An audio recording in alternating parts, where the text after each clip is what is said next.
آج کی گفتگو کی طرف آتے ہیں. میں نے کچھ پوائنٹس بس اشارتاً نوٹ کر لیے تھے تاکہ کوئی چیز رہ نہ جائے.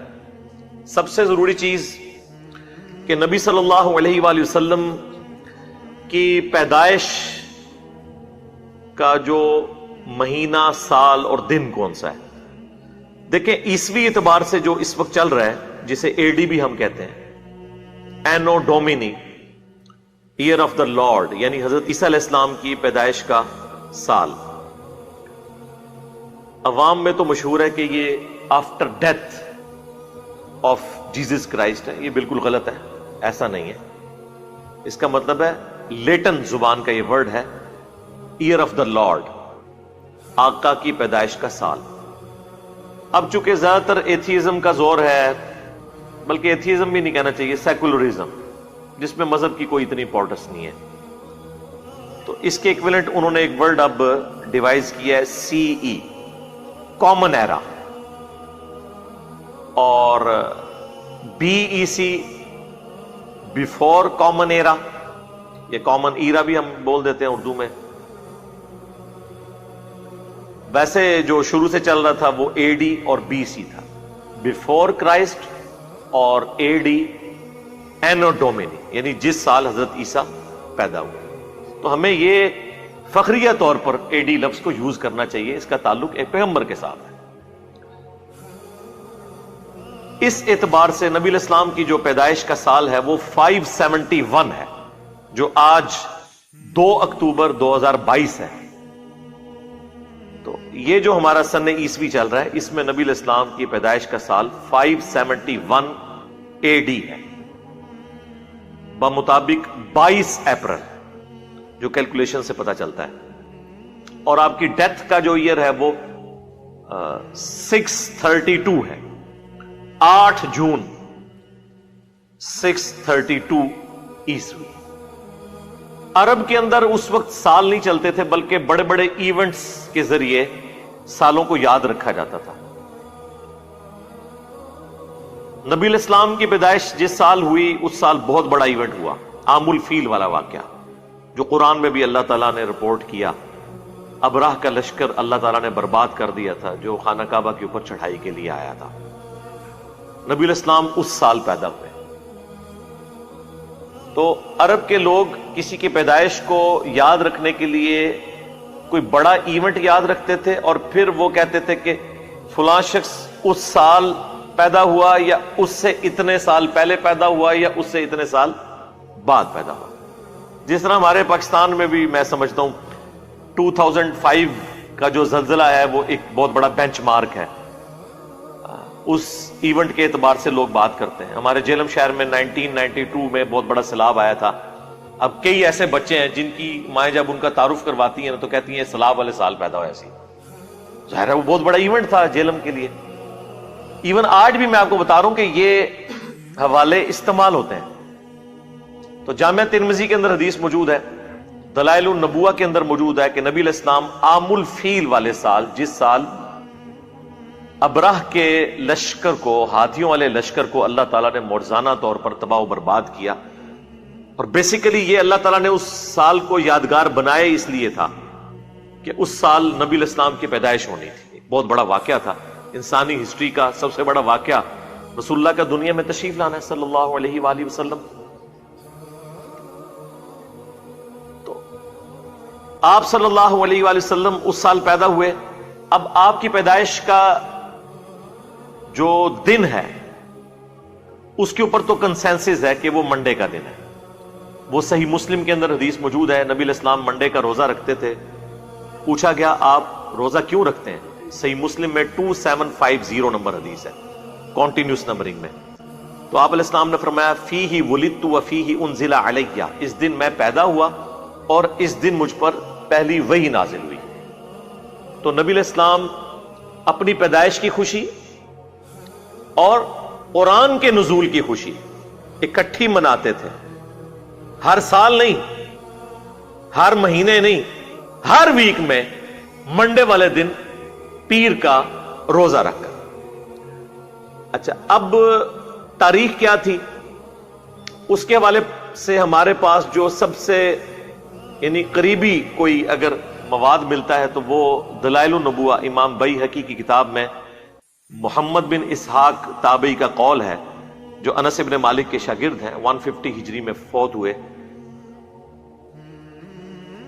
وہ کہتے ہیں کہ نبی علیہ السلام عام الفیل والے سال 12 ربیع الاول کو منڈے کے دن پیدا ہوئے، اور آلموسٹ یہی الفاظ شیعہ کے ہاں اصول الکافی، جس طرح ہمارے ہاں صحیح بخاری ہے، ان کی جو حدیث کی ٹاپ آف لسٹ کتاب ہے اصول الکافی، اس میں جو 110 نمبر چیپٹر ہے وہ نبی علیہ السلام کی پیدائش سے متعلق ہے۔ اس میں بھی موجود ہے کہ نبی علیہ السلام 12 ربیع الاول کو پیدا ہوئے، لہذا منڈے کا دن 12 ربیع الاول کی تاریخ یہ اہل سنت اور اہل تشیع کے ہاں کتابوں کی حد تک تو ایگریڈ اپان ہے۔ پریکٹیکلی شیعہ جو ہے وہ 17 ربیع الاول کو منا رہے ہیں، اہل سنت میں جو بریلوی مکتب ہے وہ 12 ربیع الاول کو ایمفیسائز کرتا ہے، جبکہ اہل حدیث اور دیوبند 9 ربیع الاول کی بات کرتے ہیں۔ اپنے اپنے طریقے سے سارے منا ہی رہے ہوتے ہیں، کوئی اسے امام الانبیاء کانفرنس کہہ کے مناتا ہے، کوئی سیرت النبی کانفرنس کے ذریعے، کوئی میلاد مصطفیٰ کانفرنس کے ذریعے صلی اللہ علیہ وآلہ وسلم۔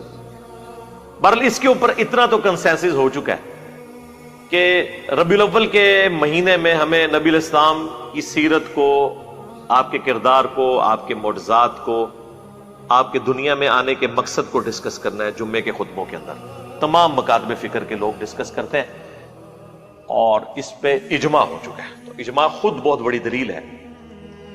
المستدرک للحاکم میں یہ حدیث موجود ہے، المعجم الکبیر طبرانی میں بھی، کہ نبی علیہ السلام نے فرمایا کہ اللہ تعالیٰ میری امت کو کبھی بھی گمراہی پر جمع نہیں ہونے دے گا، جماعت پہ اللہ کا ہاتھ ہے۔ جماعت سے مراد یہ پارٹیاں نہیں، یعنی پوری امت جس چیز کو صحیح سمجھ رہی ہوگی وہ درست ہوگی۔ اس حد تک تو امت صحیح سمجھتی ہے کہ محرم میں اہل البیت کا ذکر ہو، رمضان میں رمضان کا ذکر ہو، روزوں کا ذکر ہو، اس کے مسائل بیان ہو، ربیع الاول کے موقع پر نبی علیہ السلام کی شخصیت کو ڈسکس کیا جائے۔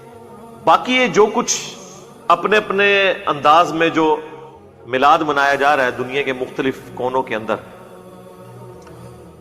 جھنڈیوں کی شکل میں، جلوسوں کی شکل میں، خانہ کعبہ شریف، روزہ شریف کے ماڈل بنا کے، اب تو اس لیول تک لوگ چلے گئے کہ ان ماڈلز کے سامنے کھڑے ہو کے دعائیں بھی کر رہے ہوتے ہیں، اور ان کے اپنے علماء چیخ رہے ہوتے ہیں کہ یہ کیا حرکت کر رہے ہو، لیکن ان کی بات کوئی ماننے کے لیے تیار ہی نہیں ہوتا۔ زیادہ زور اس لیے نہیں لگاتے کہ انہیں خطرہ ہے کہ وہ ہم پہ ہی نہ فتویٰ لگا دیں کہ یہ بھی کہیں انجینئر کو تو نہیں سنتا، تو اس لیے پھر وہ ایک خاص لمٹ کو کراس نہیں کرتے۔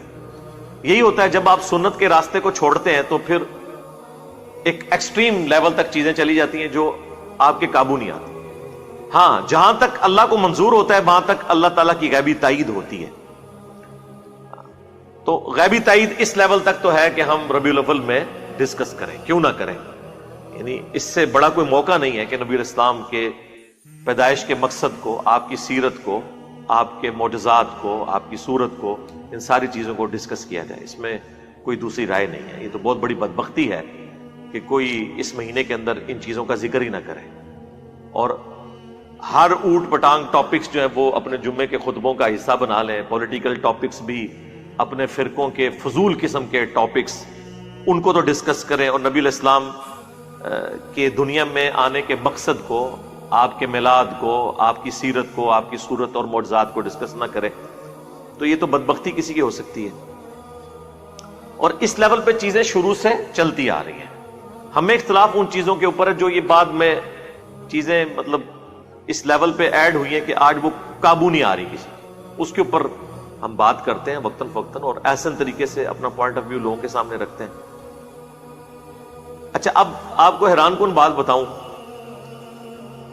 فتاوی رضویہ کے اندر اعلیٰ حضرت نے نبی علیہ السلام کی پیدائش کی تاریخ 8 ربیع الاول لکھی ہے۔ ہاں، اور غنیت الطالبین میں شیخ عبد القادر جیلانی نے 10 محرم الحرام لکھی ہے، اور اسی کو راجع قرار دیا ہے۔ پیدائش کا مہینہ بھی فارغ ہو گیا اور تاریخ بھی فارغ ہو گئی محرم میں۔ اب ہمارا ایک معصومانہ سوال ہے کہ آپ لوگوں کا یہ دعویٰ ہے کہ جو اولیاء اللہ ہیں اور پھر آپ کلیم کیے ہوئے ہیں شیخ عبد القادر جیلانی کو اپنے بنائے ہوئے اولیاء میں سے. ہمارے جو اولیاء ہیں نا ان کے سردار تو خلفائے راشدین ہیں. آپ کے بنائے ہوئے اولیاء کا جو سردار ہے وہ تو پوری کائنات کو اس طرح اپنی ہتھیلی پہ دیکھ رہے ہیں جیسے رائی کا دانہ. ویسے رائی کا دانہ بھی ہتھیلی پہ اتنے غور سے نظر نہیں آتا بغیر اینک کے, پتہ نہیں کیسے دیکھتے ہوں گے وہ. تو یہ تو آج ہمیں سائنس بتا رہی ہے نا خوردبین کے ذریعے کہ کیا کچھ ہے اس چھوٹے سے دانے میں اور بیج میں. تو عبد القادر جیلانی کو اپنے نبی کی پیدائش کا نہ مہینہ پتہ لگا نہ تاریخ پتہ چلی, جو کہ حدیث کی کتابوں میں موجود تھی. دلائل النبوہ امام بیہقی کی لکھی ہوئی حدیث کی کتاب ہے. پھر سیرت میں جو سب سے اتھینٹک کتاب ہے محمد بن اسحاق کی, جس سے انہوں نے یہ روایت لی ہے, وہ دنیا میں موجود ہے. اسی کی تلخیص امام ابن ہشام نے کی. ابن اسحاق 150 ہجری میں فوت ہوئے, یہ 232 ہجری کے اندر. ابن ہشام, سیرت ابن ہشام بڑی مشہور ہے, وہ اسی کی تلخیص کی گئی. اب یہ اردو زبان میں بھی آ چکی ہوئی ہے. ان کے اندر یہ چیزیں موجود تھی, لیکن ان لوگوں کا علم غیب تو یہاں سے فارغ کرے نا, کہ ان کو تو پتہ ہی نہیں چلا. صرف علم غیب فارغ نہیں ہوگا, علم دین بھی فارغ ہوگا. کہ ہمارے بچوں کو تو پتا ہے کہ دلائل النبوہ, اب دلائل النبوہ حدیث کی جو کتاب ہے وہ شیخ عبد القادر جیلانی کی پیدائش سے پہلے دنیا میں موجود تھی, اور سیرت ابن شام تو بہت ہی پرانی تھی, اور سیرت ابن اسحاق تو اس سے بھی پہلے تھی. تو یہ تو کہتے ہیں وہ بہت بڑے عالم دین تھے, تو انہوں نے یہ حدیث کی کتابیں نہیں پڑھی ہوئی تھی. اب ان کے پاس آخری اربا پتہ کیا ہوتا ہے, وہ ہو سکتا ہے جی یہ انہوں نے کتاب ہی نہ ہوئے. ہاں اسی بھی یہی چاہتے ہیں کہ اتنے ہی آؤ, یہ ساری کتاباں کرو دریا برد اور قرآن و سنت اتنے آ جاؤ, چھڈو انہوں. لیکن کتابیں خالی فارغ نہیں ہوں گی. ہاں, if there is no کشف al Mahjub there is no Ali bin Usman Hujwiri, if there is no Al Muhannad Al Mufannad there is no دیوبندیت. ہاں انہی کتابوں میں تو یہ فرقے کھڑے ہوئے ہیں. اگر یہ کتابیں فارغ ہوں گی تو یہ صرف کتابیں نہیں فارغ ہوں گی, اپنے اپنے بابے بھی نہ لے کے ڈبڑ گیا. ہاں اسی لیے تو ان کتابوں کا دفاع کرتے ہیں. یہ انہیں پتا ہے کہ اگلا سٹیپ ہم سے انہوں نے یہ منوانا ہے کہ اچھا کتاباں فارغ تھے بابے بھی فارغ. حالانکہ بابے تو فارغ ہو گئے, انہیں کتاباں دی روشنی سے فارغ ہو گئے. یہ اس طرح کی چیزیں یعنی پبلک میں چونکہ چل رہی ہوتی ہیں, اس لیے میں نے اسے ڈسکس کیا. ڈاکٹر ذاکر نائک نے کئی سال پہلے ایک لیکچر دیا تھا, سملیرٹیز بٹوین ہندوازم اینڈ اسلام. اس میں انہوں نے ہندوؤں کی کتاب کلکی پرانا سے یہ ثابت کیا تھا کہ اس میں بھی جو آخری کلکی آئیں گے, آخری اوتار آئیں گے نبی صلی اللہ علیہ وآلہ وسلم, وہ بہار کے مہینے کے دوسرے عشرے کی دوسری تاریخ کو پیدا ہوں گے. اور ربیع الاول, ربیع جو ہے وہ بہار کو ہی کہا جاتا ہے, اس کا دوسرا عشرہ اور اس کی دوسری تاریخ 12 ربیع الاول ہی بنتی ہے. اب نبی الاسلام کی وفات کا دن دیوبند اور اہل حدیث نے تو جھوٹ مشہور کر دیا کہ 12 ربیع الاول وفات کا دن ہے, بریلویوں سے جان چھڑانے کے لیے. اس پہ بھی رہتے تو چلے کوئی بات ہضم ہو جاتی, لیکن وہ پھر اس میں اس سے بھی آگے گئے. انہوں نے کہا کہ یہ تو غم کا دن تھا اور بریلوی اس دن خوشی منا رہے ہیں. اچھا ادھر تو یہ بات کرتے ہیں, جب ہم 10 محرم کے اوپر اہل البیت کا ذکر کریں تو کہتے ہیں نہیں سوگ تو 3 دن ہوتا ہے, غم منانے کی ضرورت ہی نہیں. کسی ایک جگہ دیکھ لو وہ یار. تو ایک طرف آپ کہتے ہیں غم منانے کی ضرورت نہیں ہے, دوسری جگہ آپ کہتے ہیں یہ تو غم کا دن ہے, اور وہ عجیب سا ایک بڑا دردناک سا میسج بھی وہ فلوٹ کرواتے ہیں جی کہ اس دن مدینے کی گلیوں میں جو ہے وہ غم کی کیفیت تھی صحابہ کرام پہ, اور یہ دیکھو یہ جھنڈیاں لگا رہے ہیں. پہلی بات ہے کہ تمہارے کس بندے نے, کس روحانی ابے نے تمہیں یہ پڑھایا کہ نبی علیہ السلام 12 ربیع الاول کو فوت ہوئے ہیں؟ یہ دنیا کی کس کتاب میں لکھا ہوا ہے؟ اس کتاب کا ذرا ہمیں نام بتا دیں. کس حدیث کی کتاب میں, کس سیرت کی کتاب میں یہ بات لکھی ہوئی ہے؟ جھوٹ بولا. اور میں نے بخاری اور مسلم سے ثابت کیا ہے کہ نبی علیہ السلام 12 ربیع الاول کو فوت نہیں ہوئے. بڑا سمپل سا فارمولہ ہے. میں نے اپنے زمانے بریلویت میں ایک ریسرچ پیپر لکھا تھا, وہ آج بھی ہماری ویب سائٹ پہ ریسرچ پیپر نمبر 12 کے نام سے اپلوڈڈ ہے. وہ اس لیے اپلوڈڈ ہے کہ وہ اس وقت بھی درست لکھا ہوا تھا، اس کا یہ والا حصہ آج تک ویلڈ ہے، نہ اس وقت کوئی وہابی جواب دے سکا اہل حدیث یا دیوبندی، نہ آج کوئی دے سکا۔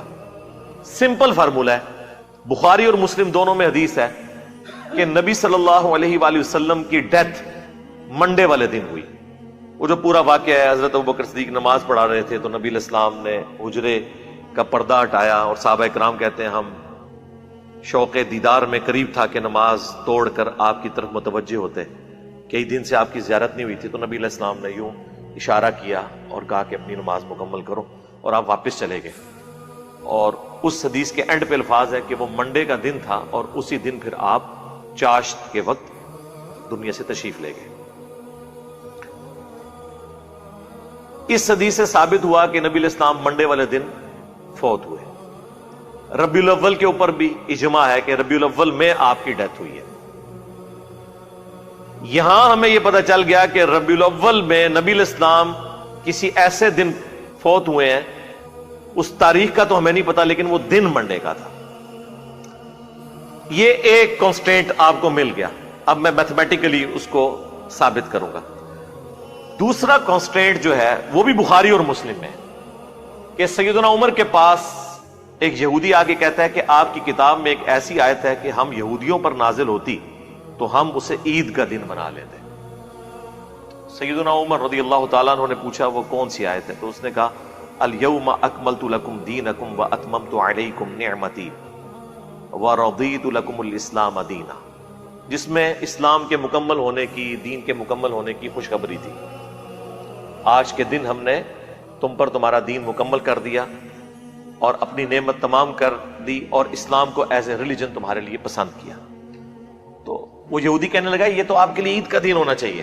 تو حضرت عمر نے بڑا انٹلیکچوئل جواب دیا، انہوں نے کہا کہ ہمیں خوب معلوم ہے کہ یہ آیت کس موقع پر نازل ہوئی، وہ یوم عرفہ ہی کا دن تھا اور جمعے کا دن تھا، یعنی 9 ذو الحجہ جمعے کا دن تھا۔ نبی علیہ السلام اپنے پہلے اور آخری حج میں تھے 10 ہجری کے اندر۔ تو بیسیکلی حضرت عمر نے اسے یہ جواب دیا کہ بھائی جو تم کہہ رہے ہو نا عید کا دن، تو وہ جمعے کا ہی دن تھا اور یوم عرفہ کا دن تھا، یعنی اس دن اللہ نے ہمیں پہلے ہی 2 عیدیں دی ہوئی تھی۔ اور یہ جو میں فارم بیان کر رہا ہوں نا، یہ سیم الفاظ ابن عباس سے ثابت ہے، جامعہ ترمذی میں حدیث موجود ہے۔ ابن عباس کو جب ایک یہودی آ کے یہی بات کرتا ہے تو وہ جواباً کہتے ہیں کہ اس دن تو اللہ نے ہمیں 2 عیدیں دی ہوئی تھی۔ 2 عیدوں کا لفظ ہے، ایک جمعے کا دن اور ایک یوم عرفہ۔ اچھا، اس سے پتا چلا یہ جو عید کے لفظ پہ بھی آپ جھگڑتے ہیں نا کہ جی عیدیں 2 ہی ہوتی ہیں، سرکار 52 عیدیں تو یہ ہو گئی، 52 جمعے تو سال میں آتے ہیں، اور یوم عرفہ 53۔ تو لغت میں اگر کوئی عید کے لیے یعنی عید میلاد النبی کہہ لیتا ہے تو یہ کوئی جھگڑے والی بات نہیں ہے۔ اصطلاحاً وہ بھی وہی والی عید ہی مانتے ہیں 2، نماز وہ عید الفطر اور عید الاضحیٰ کے دن ہی پڑھتے ہیں، اس دن کوئی نماز نہیں ہو رہی ہوتی، بلکہ کئی لوگوں نے تو روزہ رکھا ہوا ہوتا ہے نا۔ تو پھر وہ اعتراض کر رہے ہوتے ہیں اچھا یہ عید کا دن ہے تو آپ لوگوں نے روزہ کیوں رکھا ہوا ہے؟ وہ کہتے ہیں جی آپ کو بتاتے ہیں، بخاری مسلم میں حدیث ہے کہ 10 محرم جو ہے وہ عید کا دن تھا یہودیوں کے لیے، حضرت موسیٰ علیہ السلام کو نجات ملی تھی تو وہ روزہ رکھتے تھے، تو نبی علیہ السلام نے کہا کہ تم بھی رکھا کرو۔ تو عید والے دن بھی روزہ رکھا جا سکتا ہے بشرطے کہ وہ عید وہ والی عید ہو۔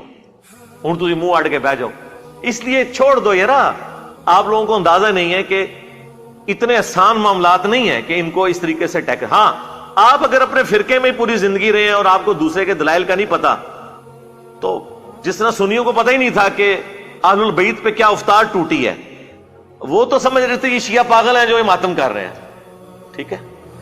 اب ان کا یہ حال ہے کہ وہ کہتے کہ یار یہ سانو ہی پیٹ رہے جے، ساڈے وڈیاں نوں ہی پیٹتے پے جے تے صحیح پیٹتے پے جے۔ جب تک آپ کو نہیں پتا تو ظاہر آپ کو تو پتہ ہی نہیں کہ پرابلم کیا کھڑا ہوا ہے۔ تو اس لیے یہاں پہ بھی ان ایشوز کو اتنا آسان نہیں ہے۔ بال واپس آ جائیں تو اس حدیث بخاری اور مسلم کی جو میں نے بیان کی، اس سے پتا چلا کہ نبی علیہ السلام نے جس سال حج کیا ہے اس دن یوم عرفہ جمعے کے دن آیا تھا 9 ذو الحجہ۔ تو دیکھیں 9 ذوالحجہ جمعے کے دن، اس کے بعد ذوالحجہ کے بعد کون سا مہینہ آتا ہے؟ محرم، پھر صفر، اور پھر ربیع الاول۔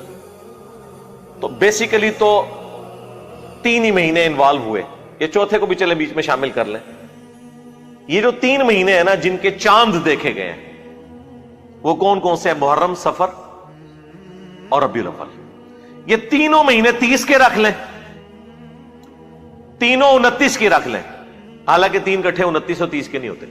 2 29 1 30، 1 29 2 30، کوئی بھی کمبینیشن بنا لیں اور آپ گننا شروع کریں کہ 9 ذوالحجہ کو جمعہ تھا، 10 ذوالحجہ کو ہفتہ ہوا، یوں کرتے کرتے آپ ربیع الاول تک جب پہنچیں گے نا، اور چاروں جو پاسبل آپ کی بنتی ہیں کیلکولیشنز کہہ لیں یا آئٹریشنز پرفارم جو کرنی ہے وہ آپ کر لیں، تو آپ دیکھیں گے کسی کیلکولیشن میں بھی حیران کن بات ہے کہ 12 ربیع الاول منڈے والے دن نہیں بن رہی ہوگی، یا وہ جمعے والے دن بن رہی ہوگی، یا وہ ہفتے والے دن بن رہی ہوگی، یا اتوار کو بن رہی ہوگی، منڈے کو نہیں بن رہی۔ جبکہ بخاری مسلم سے ہمیں پتا چلا کہ وہ منڈے کا دن تھا، تو اس کا مطلب ہے کہ 12 تو نہیں تھا، اس کے علاوہ کوئی اور دن ہو سکتا ہے۔ یہ ریسرچ پیپر میں نے 2001 میں لکھا تھا، 8 سے 21 سال پہلے، لکھ کے سارے وہابیوں کو بھیجا، چاہے وہ اہل حدیث تھے، دیوبندی تھے، کہ اس کا جواب دو۔ بڑے بڑے مدارس میں لوگ لے کے گئے، ایک ہفتہ مانگا، لیکن آج 21 سال گزر چکے ہیں، جواب نہیں آیا۔ شیخ زبیر عزیز صاحب سے میری 2008 میں بات ہوئی تو وہ مجھے کہنے لگے میرے پاس بھی آیا تھا، تو میں نے کہا آپ ہی جواب لکھ دیتے۔ کہتے جواب کیا لکھتے، صحیح لکھا ہوا تھا، لیکن خاموشی اختیار کر لی۔ ہونا تو چاہیے تھا کہ اگر صحیح لکھا تھا تو کہتے کہ ٹھیک لکھا ہوا ہے۔ بہرحال انہوں نے جو اپنی کتاب فضائل درود و اسلام جو ترجمہ کیا انہوں نے فضل الصلاۃ علی النبی کا، قاضی اسماعیل کی کتاب کا، اس کے اینڈ پہ انہوں نے نبی الاسلام کی نا مختصر سی سیرت 2 صفحات کے اوپر لکھی ہے۔ اس پہ اینڈ پہ انہوں نے لکھا ہے کہ نبی الاسلام 11 ہجری میں منڈے کے دن ربیع الاول میں فوت ہوئے، 12 تاریخ نہیں لکھی، یعنی ان کو سمجھ آ گئی۔ اب آ جائے جو لوگ مروجہ طریقے سے اس ایشو کو لے کے چل رہے ہیں، وہ یہ کہتے ہیں کہ جی اس کی اصل قرآن کے اندر موجود ہے۔ اللہ تعالیٰ نے سورہ یونس میں فرمایا قُلْ بِفَضْلِ اللَّهِ وَبِرَحْمَتِهِ فَبِذَلِكَ فَلْيَفْرَحُوا، کہ اے نبی تم فرماؤ کہ اللہ کے فضل اور رحمت کے ملنے کے اوپر خوشیاں مناؤ، اور یہ اس سے بہتر ہے جو تم نے دنیا کا متاع جوڑ رکھا ہے۔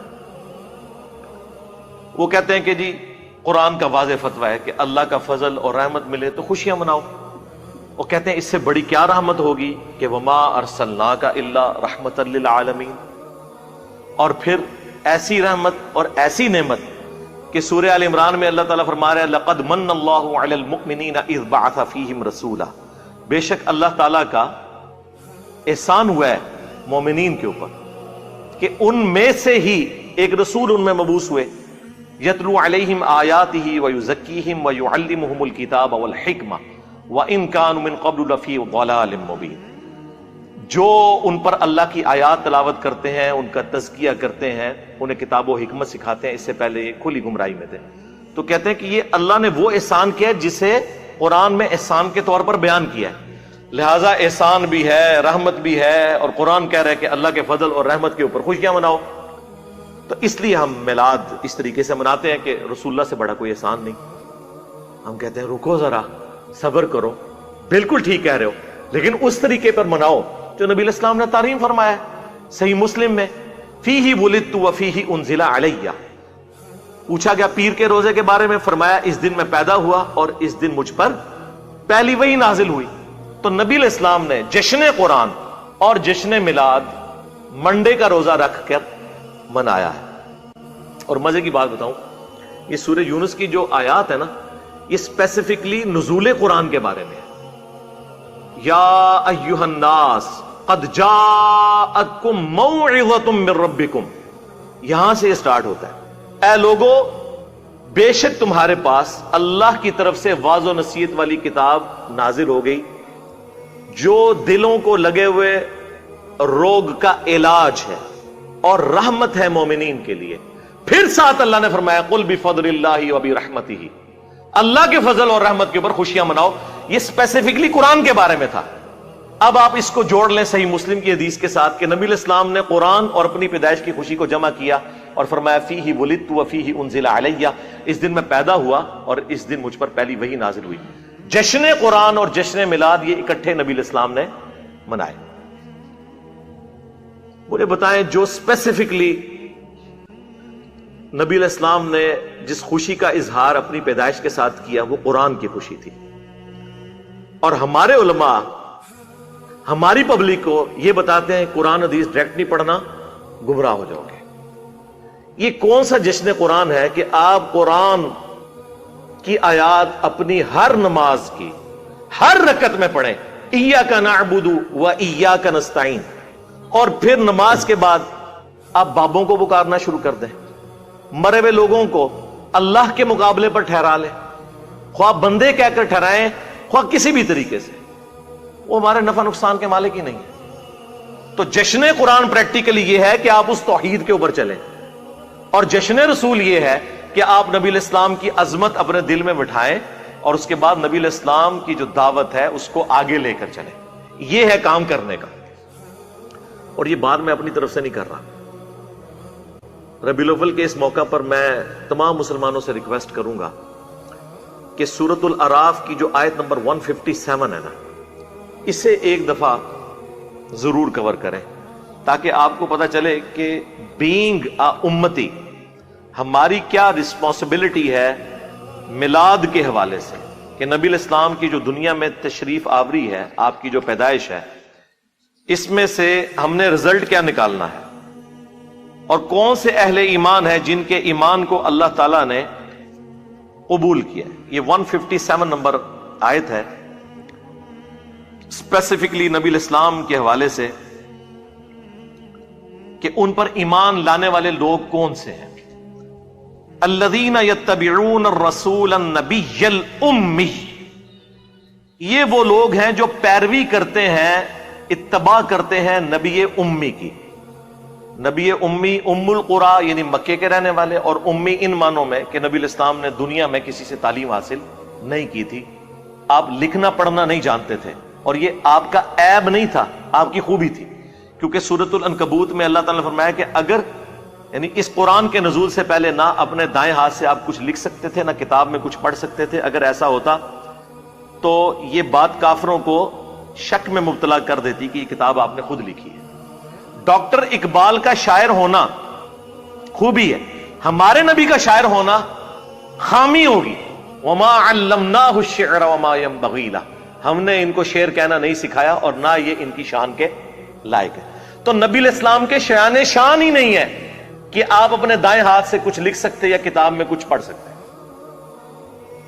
یہ نبی علیہ السلام کا معجزہ تھا امی ہونا.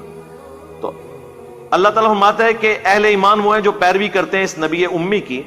الذی یجدونہ مکتوبا عندہم فی التوراۃ، جسے وہ لکھا ہوا پاتے ہیں اپنے پاس موجود کتاب توراہ میں، والانجیل اور انجیل میں. یأمرہم بالمعروف، جو کہ حکم دیتے ہیں انہیں نیک کاموں کا. وینہاہم عن المنکر، اور برائی سے روکتے ہیں.